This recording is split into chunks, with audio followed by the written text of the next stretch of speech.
Welcome back to The Explainer, where we love diving into the totally hidden, highly engineered machinery behind the most mundane objects in our lives. Today, we're taking something you've probably used, 100 times without a second thought, but we're going to tear it apart to reveal this microscopic masterpiece hiding right inside. Yep, we're talking about the humble matchstick.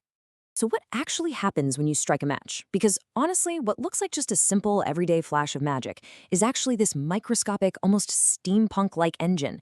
It is a crazy, precise, carefully calibrated sequence of chemical reactions firing off in literally mere milliseconds.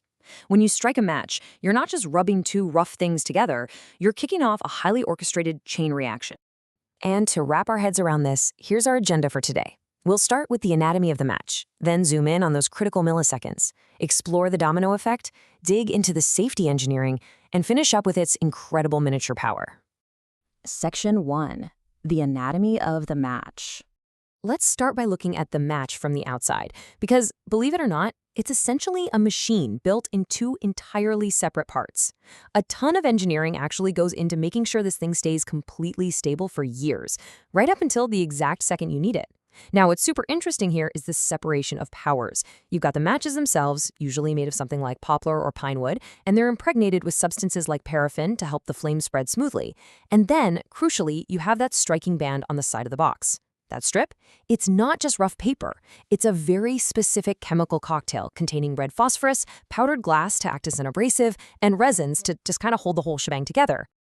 Meanwhile, the match head itself is basically a perfectly calibrated chemical payload.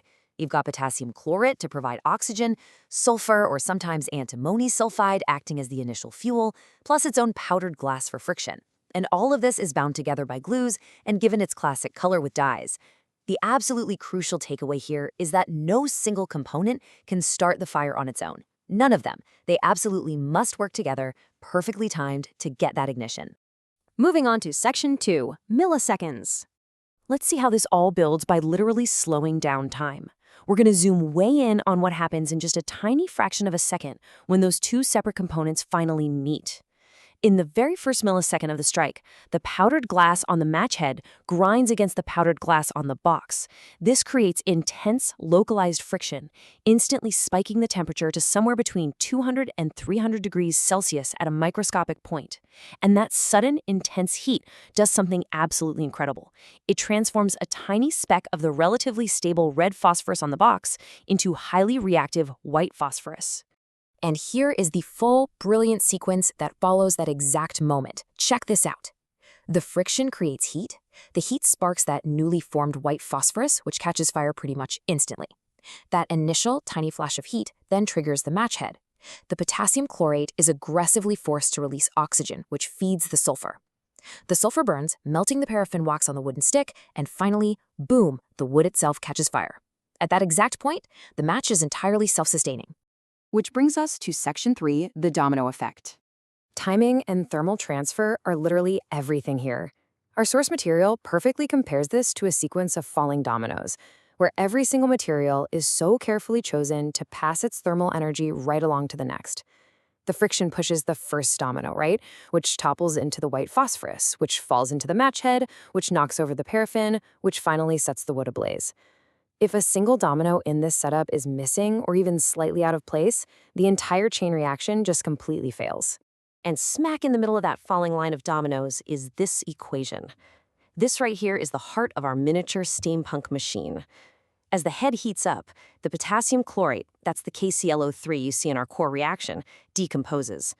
And as it breaks down, it feeds the newborn flame a massive, concentrated rush of pure oxygen. This is exactly what allows the fuel to burn incredibly fast and just ridiculously hot, ensuring the flame doesn't just sputter out before the wood can catch. Section 4, safety engineering.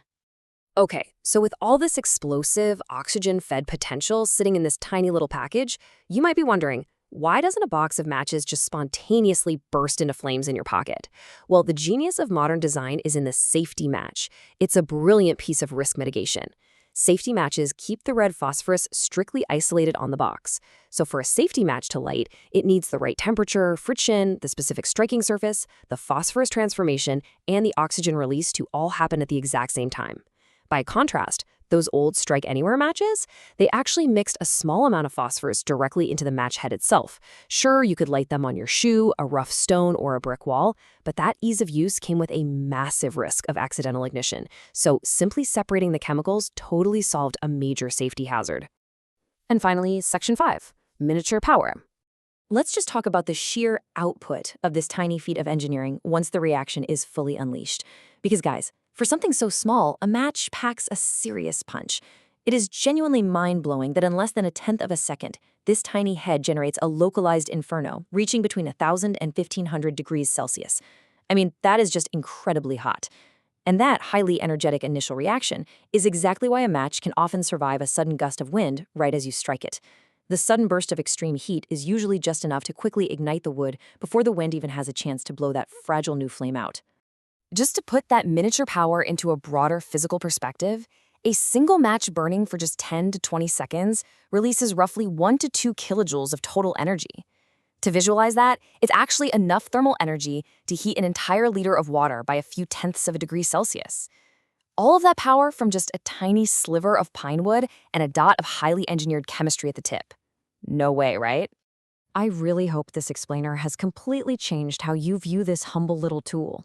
We look at a match and, well, we just see a cheap piece of wood. But as we've seen today, it's actually a masterclass in chemistry, thermodynamics, and safety engineering, carefully designed to execute a flawless, microscopic symphony of fire. It really leaves you to wonder, doesn't it? If this much absolute brilliance is hiding in a simple matchstick, what other breathtaking technological miracles are hiding right in the palm of your hand every single day?